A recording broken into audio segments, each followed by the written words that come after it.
de l'éducation en 2023. Alors, toute une question d'ouverture, mais je vais tenter d'y répondre avec le plus de transparence possible, évidemment, et à partir de non seulement mon bagage d'expérience, mais aussi de mon vécu.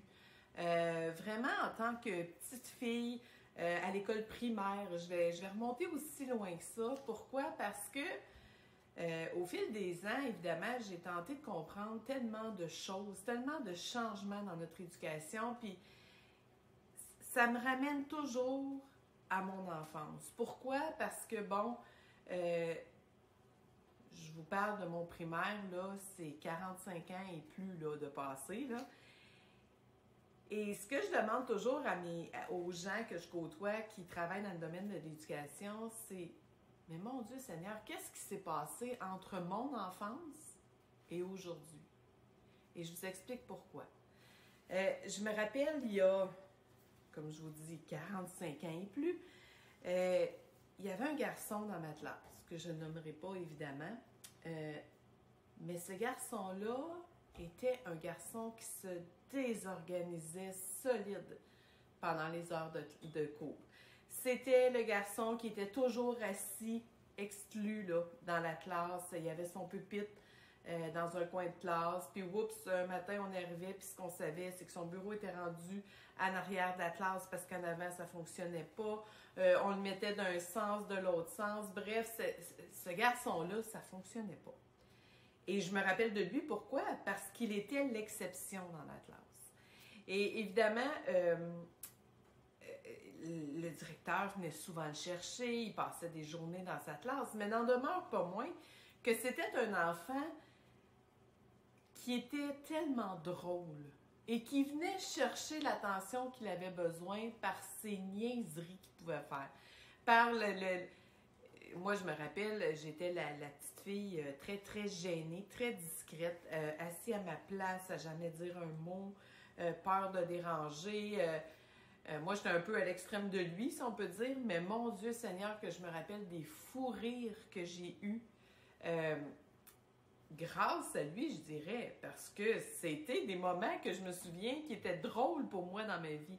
Alors, il n'a pas été juste dérangeant dans ma vie, il n'a pas été juste dérangeant dans la classe.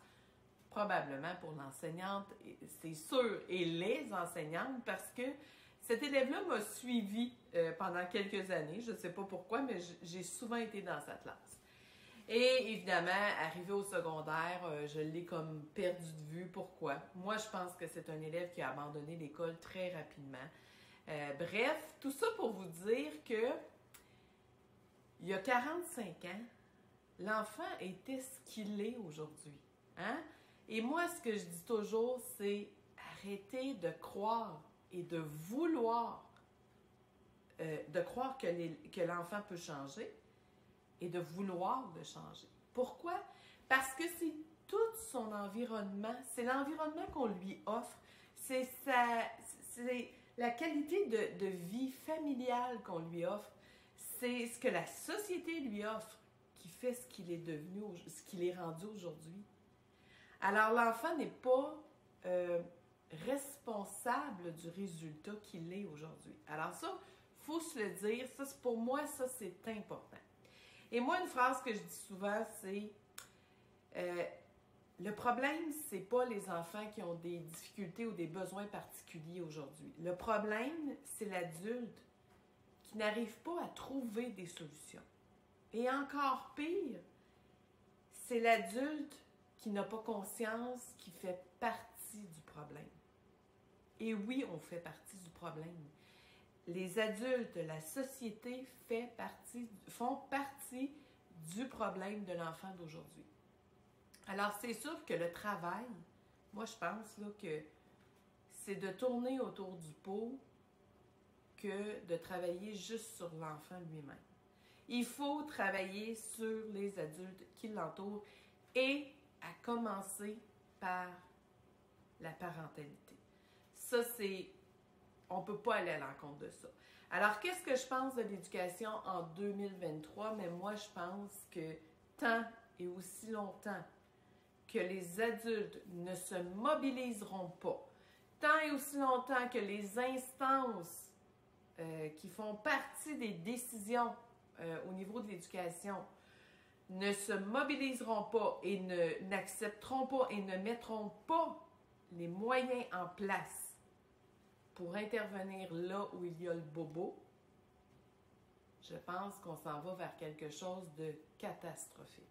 Moi, il y a 20 ans, j'étais à ce moment-là éducatrice en service de garde scolaire. Ça faisait pas tellement d'années que j'étais sortie de la petite enfance, mais j'ai toujours gardé une relation très, très serrée avec le monde de la petite enfance. J'ai plein de gens autour de moi qui travaillent en petite enfance. J'ai fait du coaching auprès d'éducatrices qui sont en petite enfance. Bref, je connais la réalité. Il y a 20 ans, en petite enfance, ça allait relativement bien encore. Hein? On avait la même structure au niveau de la vision et tout ça. Au niveau de la parentalité, ça allait quand même bien.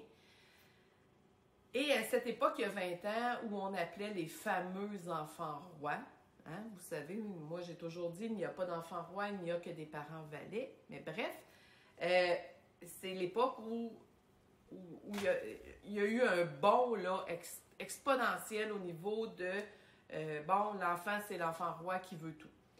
Et là est arrivé des nouvelles mesures, une nouvelle réforme de l'éducation où l'enfant apprenait à travailler par projet, les enfants commençaient à travailler en équipe, on parlait un peu plus de démocratie éducative et je me rappelle la journée où notre direction d'école nous a annoncé cette nouvelle vision éducative-là. Et évidemment, le service de garde devait suivre, devait faire partie de ce nouveau programme éducatif-là. Et moi, je me rappelle avoir dit « Oh boy, quelle erreur monumentale nous sommes en train de faire. » On est en train, vous allez voir que d'ici quelques années, pas tellement longtemps, dans pas tellement long, ça va être... le résultat sera pas bon. Et je me rappelle à ce moment-là m'être fait dire, « Madame Mathieu, ayez de l'ouverture. Travailler auprès des enfants, ça demande de l'ouverture et c'est là que vous allez devoir le prouver. » Et à partir de ce jour-là, je me suis régulièrement fait dire, « Madame Mathieu, il faut être démocratique. Madame Mathieu, les enfants ont le droit à leur opinion. Madame Mathieu, les enfants doivent travailler en équipe, doivent travailler ensemble. » Et je m'y conformais. Je me disais, bon, probablement qu'il y a des gens qui ont fait l'analyse de tout ça, des gens qui en sont venus à des hypothèses, qui ont mis ça comme action et tout ça. Alors, je m'y suis conformée. Mais je restais toujours avec ma petite voix en arrière qui me disait, il y a quelque chose qui ne marchera pas. Et je constate aujourd'hui, en 2023, que effectivement, il y a quelque chose qui ne fonctionne pas. Alors voilà, moi, ce que je pense de l'éducation en 2023, c'est que on est complètement dans une voie qui va nous mener à quelque chose de catastrophique si on ne change pas maintenant. Et je vous dirais que plus on attend, évidemment, plus il y a du travail à faire. Les enfants, ils ont besoin de nous. Ils ont besoin de nous. Moi, je pense là, que les enfants crient à l'aide présentement et malheureusement, on n'écoute pas. On n'écoute pas le message qu'ils sont en train de nous passer. On travaille sur les comportements, on travaille sur des moyens, on ajoute des moyens, mais on ne soigne pas le bobo. C'est comme si je vous disais, vous avez une plaie ouverte, je vais vous mettre des pansements, des pansements, des pansements. Même si l'infection prend dans votre plaie, c'est pas grave, on va mettre des pansements. Mais à un moment donné, on va arriver où? À la gangrène et on coupe le membre? Moi, c'est comme ça que je vois l'éducation 2023. Et pourtant, il y en a des choses à faire. Il y en a des choses à faire. Alors voilà, c'était ma réponse à la première question. J'espère que je vais pouvoir continuer à exprimer en toute honnêteté, avec transparence, vraiment mes pensées. Alors, comment je vois ça pour l'avenir? Comment je vois l'éducation saine, bienveillante et bien traitante? Merci.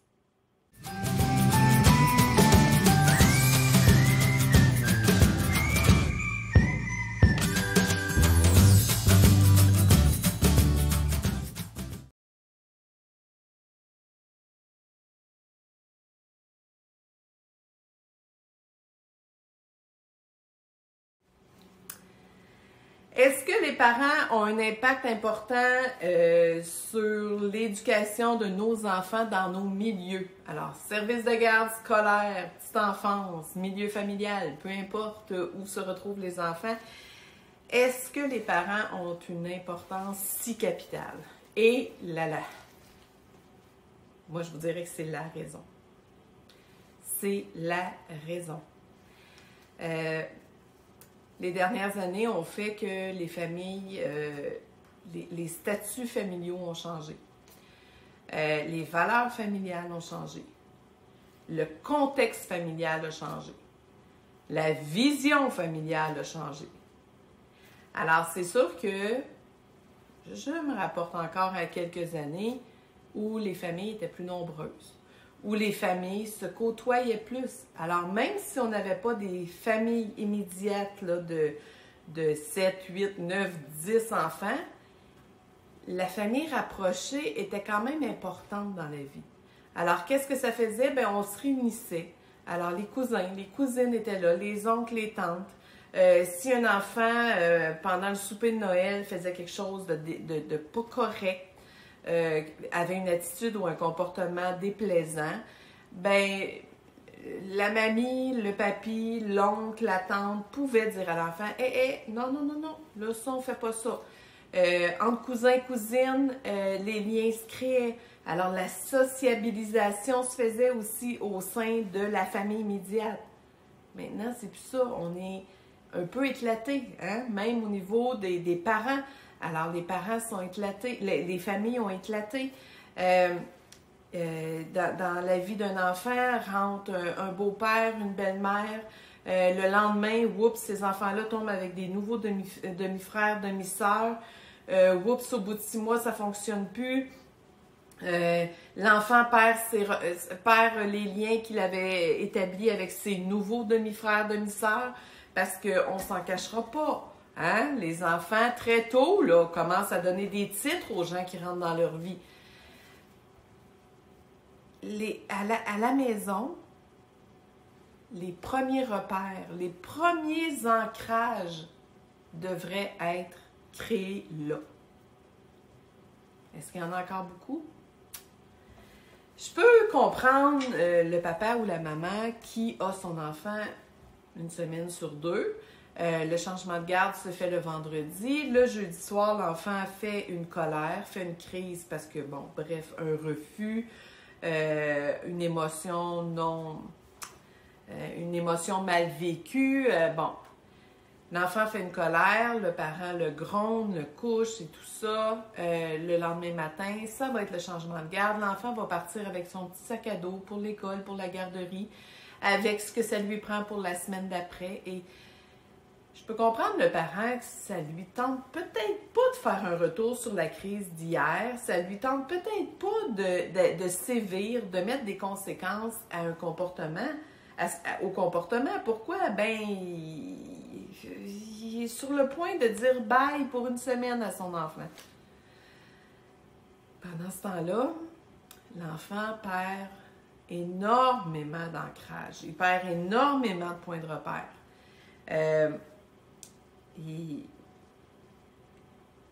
Au niveau de la sécurité, il va y avoir quelque chose qui ne se fera pas. L'enfant est conscient qu'il s'est passé quelque chose, est conscient qu'il a mal vécu une situation, mais il n'y a pas d'adulte pour le guider dans cette situation-là. C'est la même chose, on dit « Ah, les papas s'impliquent beaucoup maintenant au niveau des enfants. » Et oui, bravo! Hein? C'est tout en l'honneur des papas. C'est juste au niveau de la vision qu'il faut travailler un petit peu encore.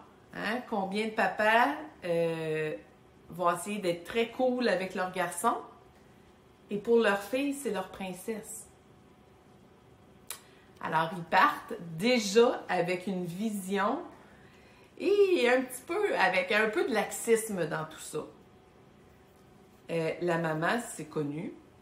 Ça fait partie de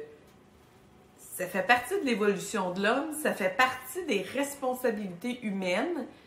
La maman a un côté disciplinaire, a un côté encadrante, sécurisante, qui est vraiment à considérer, qui est vraiment qui donne des résultats qui sont différents. Alors, moi, ça, c'est ma vision. Et pourtant, je peux vous assurer que je suis une personne qui, au fil des années, ce sur quoi j'ai le plus travaillé, c'est l'ouverture. Je vous le dis, moi, là, que ce soit une famille de 2 mamans, de 2 papas, de peu importe, moi, pour moi, là, un être humain, c'est un être humain. Je n'ai aucun jugement là-dessus. Où je commence à trouver ça un peu plus difficile, c'est s'il y a un impact sur vraiment l'enfant. Et si on parle de parents, par exemple, d'homoparentalité, bien c'est sûr que moi, il y a 25 ans, je travaillais dans un service de garde où il y avait une petite cocotte, une petite fille, qu'elle avait 2 mamans. Mais c'était fait de façon tellement bienveillante. Ce mode de vie-là était tellement bien, que ce soit au niveau émotionnel, que ce soit au niveau de la compréhension, que ce soit au niveau de...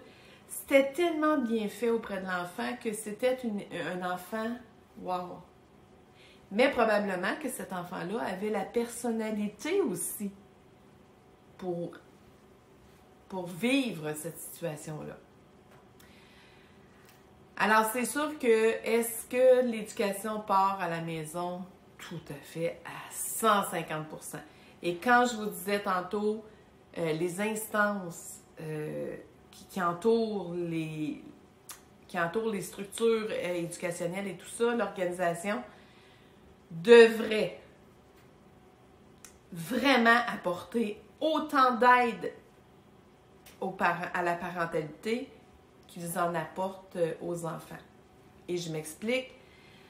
Je vous donne un exemple. Un enfant qui démontre des troubles de comportement à l'école, et je parle là, de façon récurrente, là, qui demande de mobiliser des professionnels, qui demande de mobiliser du personnel là, de façon journalier, quotidien, pour moi, il y aurait obligation de formation, ou appelez ça comme on veut, là, d'accompagnement parental. Par exemple, j'obligerais que pendant, exemple, 6-7 semaines, il y ait des soirées d'information où on va aider les parents à se joindre, dans le fond, à l'organisation pour régler la situation.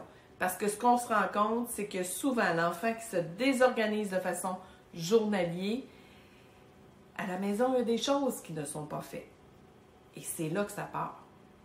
Je peux comprendre le parent qui dit, moi, à la maison, là, jamais je vis ça avec mon enfant. Je peux comprendre. La différence, c'est qu'à la maison, au niveau social, il est peut-être tout seul dans sa chambre avec ses jouets.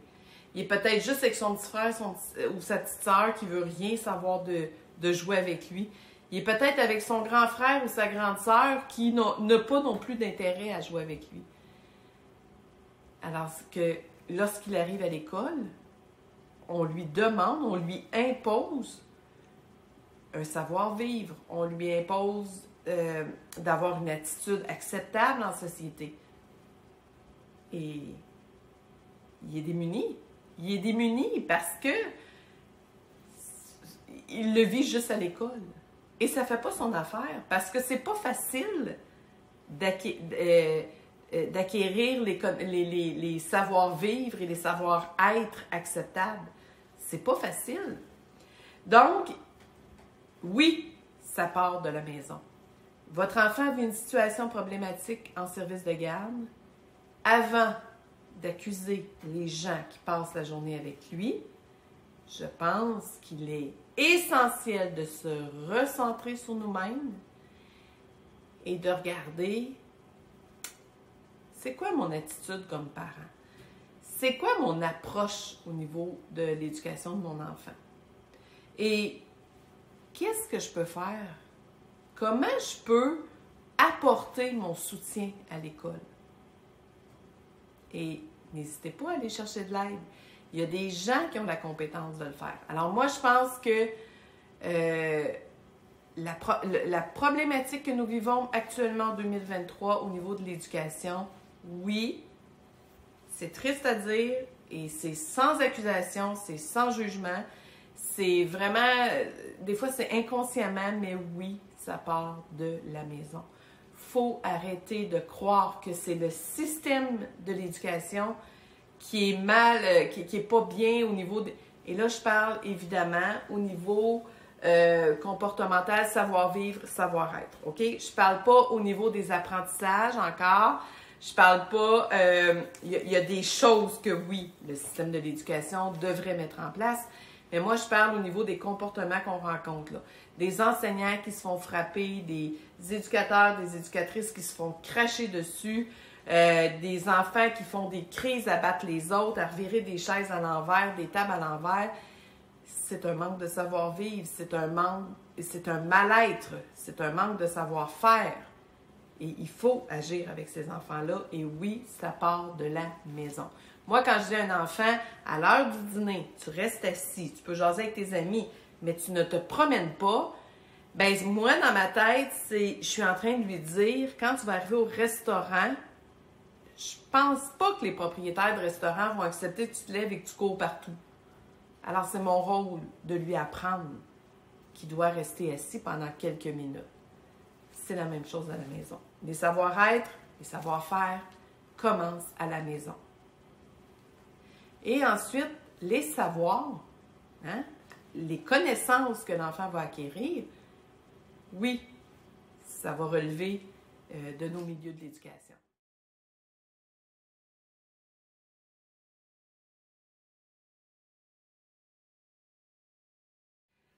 Dans nos milieux éducationnels, pouvons-nous faire quelque chose? Eh bien, oui, tellement, tellement, tellement. Alors, il n'y a pas seulement les parents là, qui doivent se mobiliser avec tous les instances de l'éducation, mais oui, je pense qu'on peut faire des choses. Vous savez, en 2023, s'il y a une autre chose qu'on devrait vraiment revoir, et plus que jamais, je pense que c'est l'inclusion dans nos milieux. Alors, quand je parle d'inclusion, je parle vraiment d'un enfant avec un besoin particulier. Moi, j'ai de la difficulté un petit peu à comprendre. C'est beau, là, de dire on va mettre une petite brebis ici et là. Alors, on va inclure un enfant qui a telle difficulté dans une classe. On va inclure un enfant qui a vraiment une pathologie quelconque dans une autre classe et tout ça. Jusque-là, c'est correct. En autant que l'enfant lui-même vit son inclusion de façon humaine. Et je vous explique. Dans nos services de garde scolaire, on accueille des points de chute. Alors, ce sont des enfants qui, parce que leur école de quartier n'offre pas un service adapté pour eux, vont aller dans une école où il y a le service, mais le parent peut choisir de ramener l'enfant à son école de quartier parce qu'il est plus proche pour, après le travail, venir chercher l'enfant et tout ça. Imaginez un enfant qui a, par exemple, une trisomie, un enfant qui a un problème au niveau psychopathologique, un enfant qui est dans une classe d'adaptation pour troubles de comportement et tout ça. Imaginez cet enfant-là qui voyage en berline, OK? On lui fournit un transport. Cet enfant-là quitte très tôt le matin pour s'en aller à son école de scolarisation. À la fin de la journée, la berline va le rechercher pour le ramener à son école, son service de garde de quartier. Il arrive dans un milieu où, bon, oui, au fil du temps, il va se faire des amis, parce que s'il vient tous les jours, évidemment, mais où les classes ne sont pas adaptées pour lui, où il y aura une éducatrice qui probablement aura 20 enfants dans son groupe, y compris lui. Alors, l'accompagnement individuel est quasi impossible. Où il y aura l'insécurité du déplacement. Bref, toutes les raisons qu'on connaît. Cet enfant-là peut être quitté à 7 h le matin chez lui. Il va peut-être partir à 5h30, 6 h du service de garde le soir. Humainement, là, je ne sais pas qui trouve ça correct, mais je pense que ces personnes-là ne sont pas là ne sont pas dans nos milieux pour observer ce que ces enfants-là vivent. Alors, ces enfants-là arrivent dans nos milieux, sont désorganisés, sont fatigués, brûlés de leur journée, parce que probablement qu'ils ont eu à vivre à travers toutes leurs différences des situations pas faciles. Ils ont eu l'insécurité de la route. Peut-être qu'ils ont été pris dans le trafic avec la berline. Peut-être que le chauffeur s'est fâché après un élève dans la berline. Peu importe, là, peu importe. Imaginez tout ce qui peut arriver. Cet enfant-là arrive, il est accueilli peut-être pas par la même personne parce que, bon, on a un manque de personnel dans nos milieux. Bref, un paquet de raisons font que le taux anxiogène là, est à son apogée, est à son maximum. Et là, on voudrait que cet enfant-là termine sa journée sous un vent de tranquillité, de calme. On voudrait que le personnel soit bienveillant avec lui, alors qu'on le met dans un contexte épouvantable. Que même un adulte, peut-être, aurait de la difficulté. Je vous donne un autre exemple si je parle de classe, si je parle académique. Comment se fait-il qu'un enfant qui a des troubles, vraiment, là, des troubles, soit les 10 ou peu importe, là, on connaît les troubles, alors on le met dans une classe, on l'inclut dans une classe régulière où il y a des enfants qui vont être très forts, il y a des enfants qui vont avoir plus de difficultés, il y a des enfants à troubles de comportement, il y a des enfants qui sont TDAH, il y a des enfants qui... Et là, l'enseignante doit, elle, assurer, être capable de répondre aux objectifs académiques, de répondre, puis que tout se passe bien. Alors que peut-être qu'il y a des enfants dans cette classe-là qui, arrivés au secondaire, vont peut-être tout simplement abandonner. Pourquoi? Parce qu'ils n'ont pas les capacités, parce qu'ils se sont peut-être découverts des aptitudes pour un métier professionnel qui vont exceller, qui vont être « wow ». On parle beaucoup d'enfants HP, hein, à haut potentiel, ce qui était la douance avant. Ces enfants-là, on les met dans des classes de réguliers, où il y a, n'oubliez pas, nos faibles, où il y a nos élèves avec des besoins particuliers, et on voudrait que ces enfants-là restent organisés, on voudrait que ces enfants-là n'aient pas de troubles de comportement, on voudrait que ces enfants-là attendent leur tour pour apprendre selon leurs capacités qui sont avec plus de potentiel. Comment se fait-il que ces enfants-là ne peuvent pas avoir quelque chose d'adapté pour eux?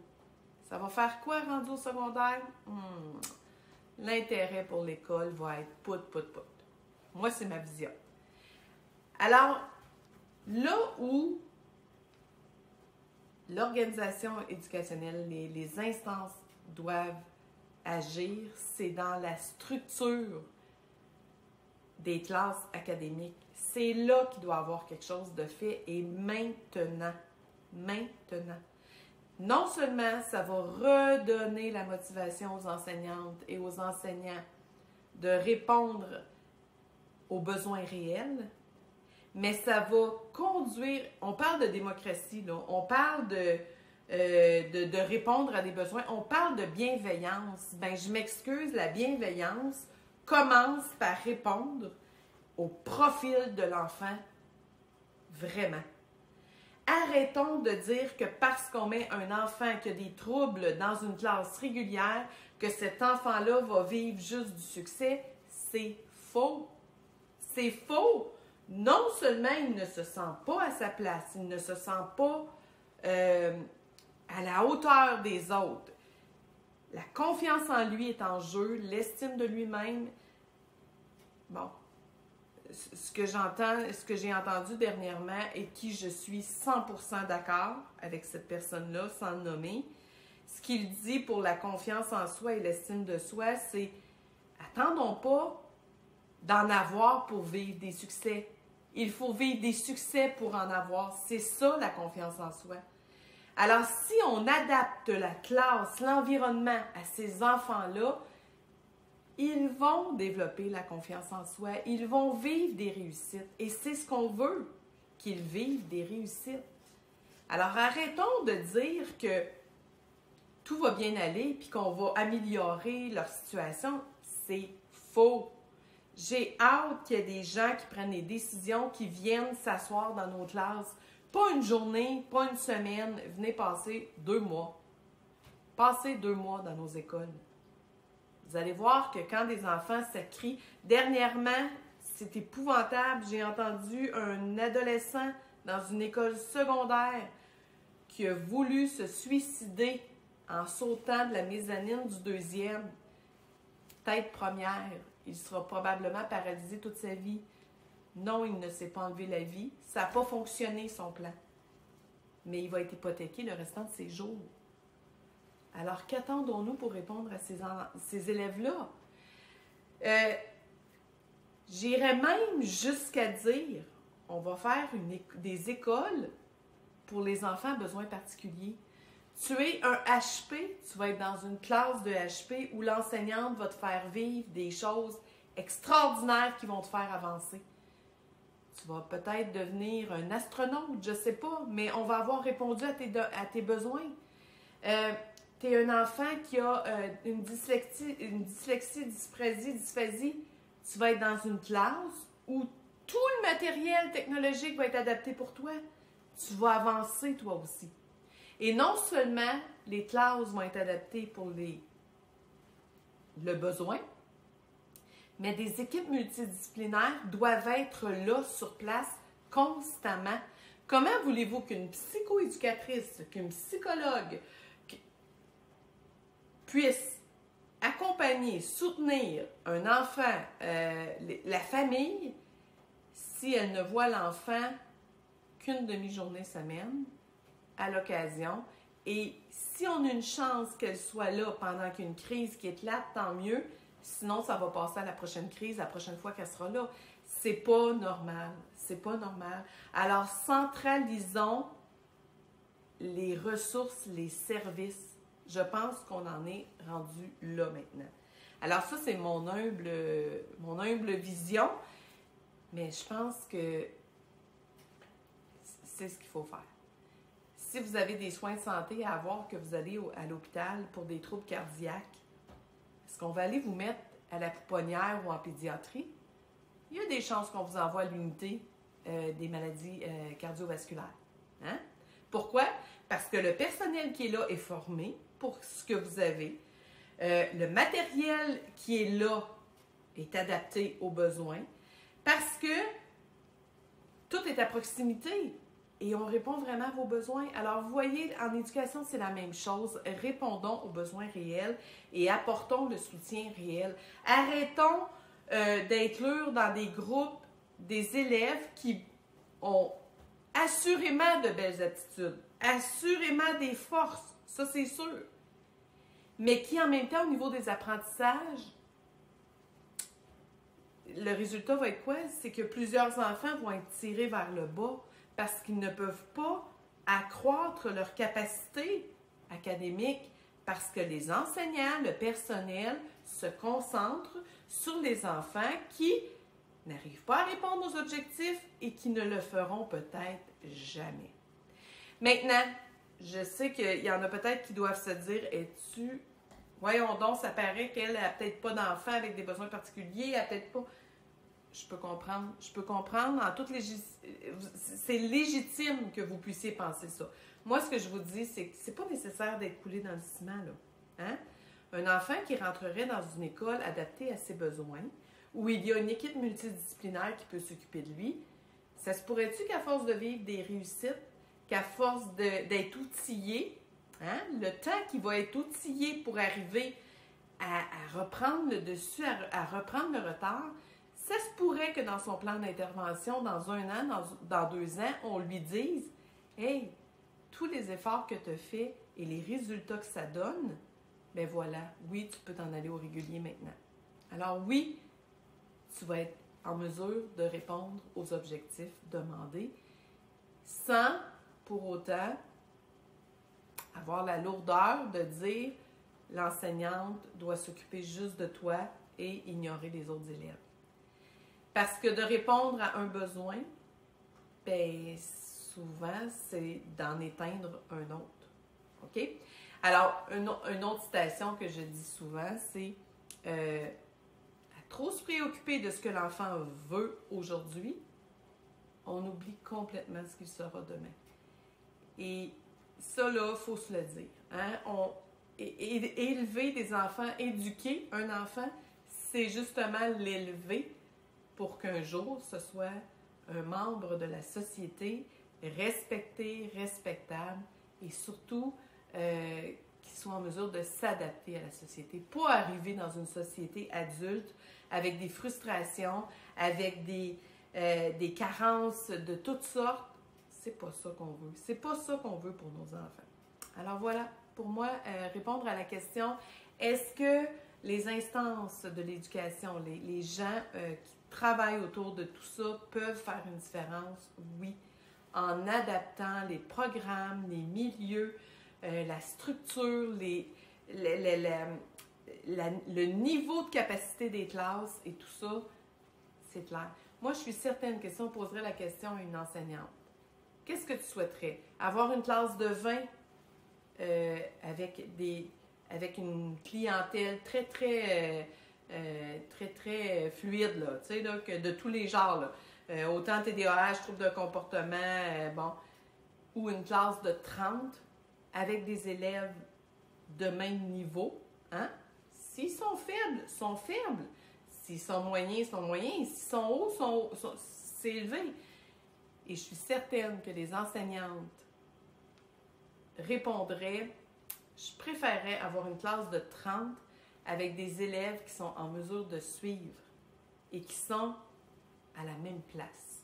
Je suis certaine qu'au niveau de l'énergie, ça serait moins difficile. Alors voilà, c'était mon opinion sur est-ce que au niveau de tous les grands penseurs de l'éducation, est-ce qu'on peut faire une différence? Alors voilà, oui, on peut en faire toute une.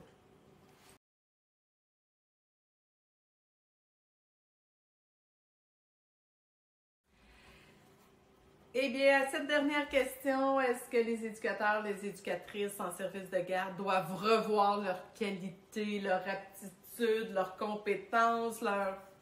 Oh là là, ça c'est une autre belle question pour terminer. La première chose, moi, que je dirais à tout le personnel en service de garde, c'est est-ce que vous êtes là pour changer le monde? Ben, il y a la belle phrase qui dit un enfant à la fois, peut-être. Mais est-ce que à vous seul, vous allez changer le monde? Mais non. Mais non. Par contre, si vous arrivez à faire la différence dans la vie de 1, 2, 3, 10 enfants, bravo. C'est mission accomplie. Hein? Pour toutes les raisons que j'ai données à travers les autres questions, à travers mes autres réponses, c'est sûr que si les parents ne se mobilisent pas, si les instances de l'éducation ne se mobilisent pas, à vous seul, évidemment, vous n'y arriverez pas. Par contre, ne cessez jamais de croire en vous. Ne cessez jamais de croire en ce que vous pouvez apporter aux enfants. Parce que vous avez tout ce qu'il faut pour, oui, faire une différence. OK?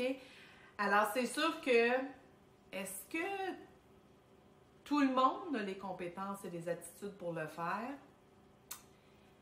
En toute transparence encore, en toute honnêteté, je vous dirais qu'il faut faire attention. Il faut faire attention parce que les dernières années, hein, depuis la COVID surtout, la pénurie de personnel dans nos services de garde a augmenté de façon épouvantable. On a vraiment des difficultés à recruter les gens et cela a amené un peu le processus d'embauche à la légère, si je pourrais appeler ça comme ça. Et là, j'enlève rien à personne. Hein? Tous les gens qui sont là pour les bonnes raisons, vous êtes d'une importance capitale. Ça, là, tenez-le pour compte. Sans vous, là, que ça serait pas le fun. Ça serait pas le fun ce qu'on vivrait actuellement. Mais n'en demeure pas moins que au niveau des compétences et de l'expérience, nous avons de plus en plus de gens qui arrivent dans nos milieux avec très peu, sinon pas d'expérience. Alors, si vous faites le calcul, si vous faites l'addition comme il faut, enfant avec de plus en plus de besoins,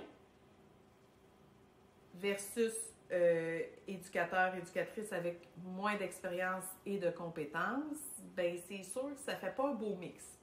Hein? Le résultat, à la fin, il n'est pas très, très positif. Alors, c'est pour ça que c'est important de non seulement aller chercher des formations, aller chercher des connaissances, n'hésitez pas à poser des questions, à vous faire accompagner. Et évidemment, hein, nos doyennes, nos gens d'expérience, accompagner les nouveaux et les nouvelles qui rentrent dans vos milieux, c'est important. Le travail individuel, là, c'est à proscrire là, actuellement en éducation. Il faut travailler en équipe, il faut travailler ensemble.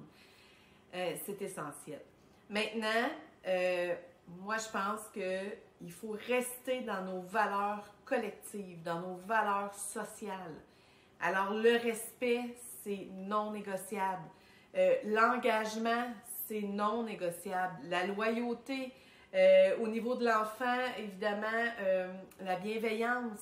Alors ça, là, c'est des bases essentielles. Expérience, pas expérience, compétence ou pas, c'est essentiel. Alors ça, il faut rester avec ça. Il faut aussi faire attention, celles qui ont fait de mes formations, celles qui ont déjà fait de mes formations, vous m'avez sûrement déjà entendu dire, il existe ce que j'appelle des éducapayes. Hein? Des personnes qui viennent chercher leur paye et qui n'ont aucune...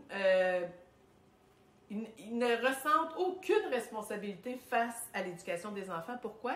Parce que qu'est-ce qu'on entend, c'est qu'il n'y a plus rien à faire. Ça n'a pas de sens, on n'a pas de service, on n'a pas de ressources, on n'a pas... OK, c'est beau là, c'est beau, on le sait tout ça là. Et moi, je pense sincèrement que peu importe le parti politique qui serait là, peu importe les gens qui sont là, quand même qu'il arriverait 150 000... si on frappait 150 000 professionnels frappaient à la porte du gouvernement en disant on veut aider, moi je pense qu'on est rendu à un point où le gouvernement dirait yes, on paye, on a besoin de vous. Mais il n'y en a pas. Il n'y en a pas. Alors on fait quoi pendant ce temps-là? On abandonne nos enfants? Encore là, je réfère à celles qui ont peut-être fait de mes formations. Moi, ce que je dis des fois, c'est hey, qu'est-ce qu'on ferait si les médecins d'aujourd'hui disaient vous avez un cancer, madame, mais je ne pourrais pas vous soigner parce que malheureusement, on n'en guérit pas tant que ça des cancers. Malheureusement, il y a des gens qui décèdent de cancer. Alors moi, j'ai choisi de ne plus soigner de cancer. Imaginez si on entendait ça. Imaginez l'enseignante qui dirait moi, j'enseigne plus à cet élève-là, il n'est pas capable de faire des mathématiques. Il aura beau être bon en français, mais en mathématiques, il n'est pas bon. Alors, je ne lui enseigne plus. C'est pas ça. Alors, même si on n'a pas de ressources, même si on n'a pas ce qu'il faut, on doit être là pour les enfants jusqu'à la dernière goutte, la dernière minute. Ils ont besoin de nous. Alors, on va faire avec ce qu'on a. Qu'est-ce que ça prend pour éduquer un enfant? C'est pas compliqué. Ça prend du savoir-vivre, ça prend un savoir-faire et un savoir-être surtout. Surtout, moi, quand je travaille auprès des éducateurs et éducatrices, c'est surtout le savoir-être. Si je ne suis pas à l'écoute des enfants, si je ne suis pas capable d'observer les besoins d'un enfant, et là, c'est là que je dis des fois, vous êtes une éducapaye ou un éducapaye. Vous venez chercher votre paye avec le moindre souci de faire une différence. Et ce qu'on a besoin actuellement, est-ce que c'est des gens avec des diplômes puis des... Non, on a besoin de gens qui veulent faire la différence pour les enfants. Ce que j'entends beaucoup aussi, c'est oui, mais on aura beau le faire ici, mais à la maison, il n'y a rien qui se fait. Dites-vous une chose, c'est que dans votre vie, dans votre parcours professionnel auprès des enfants, assurément, vous aurez peut-être juste 1, 2, 3 enfants pour qui vous allez faire la différence, mais ils vont se rappeler de vous toute leur vie. Toute leur vie, vous allez être dans leur pensée. Alors, si ce que vous avez mis dans leur tête, c'est du positif, de la bienveillance, des bonnes manières, bingo!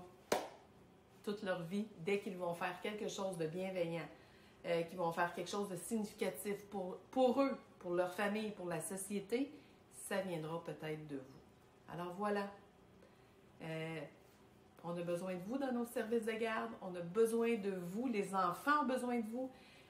N'hésitez pas à offrir votre aide pour accompagner les familles aussi. On a énormément de parents qui sont démunis, qui ne savent plus quoi faire avec leur enfant.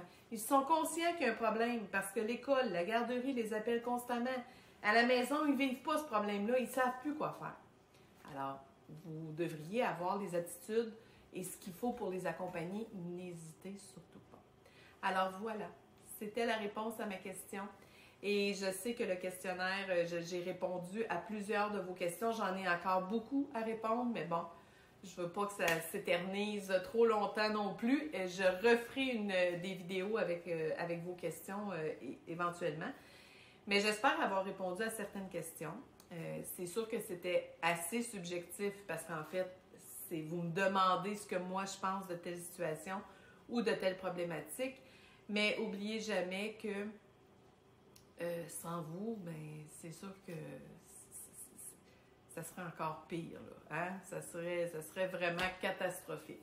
Alors, je pense qu'il faut se mobiliser plus que jamais. Il faut répondre aux besoins réels des enfants et non pas essayer de les mettre dans un cadre à quelque part. Là, j'ai l'impression que les enfants, c'est un peu des pions, là, qu'on essaie de trouver des places ici et là, qu'on essaie de combler. Bon, on est obligé de les prendre, alors on va les mettre là. Mais ça ne devrait pas être ça, l'éducation. Alors, selon moi, ça ne devrait pas être ça. Alors, oui, on a un manque de personnel, on a un manque de ressources, mais il faut juste réfléchir à comment on peut améliorer et favoriser, finalement, le quotidien des enfants et surtout les ramener à l'importance de le rapport au sein de la communauté parce qu'il ne faut pas oublier que c'est notre société de demain. Et moi, personnellement, je vous dirais que ça me fait vraiment peur. Vraiment. En tout cas, bref, à chacun son opinion. Mais il faut faire quelque chose et il n'est pas trop tard. Oui, on peut faire des choses. Et des idées, là, j'en ai tellement dans ma tête. Il s'agit juste de les faire passer des fois. Et je sais que c'est la partie qui est difficile, mais je ne lâche pas prise. Pourquoi? Parce que je me dis, peut-être qu'un jour ça portera fruit. Ou en attendant, peut-être que vous qui m'écoutez à la maison, bien, vous êtes peut-être capable de vous remotiver et d'aller chercher quelque chose qui va faire en sorte que on lâche pas. On lâche pas parce qu'il ne faut pas lâcher. Hein? On est peut-être devant une vague énorme. On doit traverser le bateau. Alors, il faut ramer dans le même sens. Puis, il faut mettre le cœur à l'ouvrage. Il faut mettre l'épaule à la roue pour y arriver. Alors, sur ce, je vous souhaite une belle journée. Et à la prochaine, évidemment, à la prochaine petite capsule réponses et questions que ça me fait toujours plaisir de répondre. Alors, bye! Bonne journée!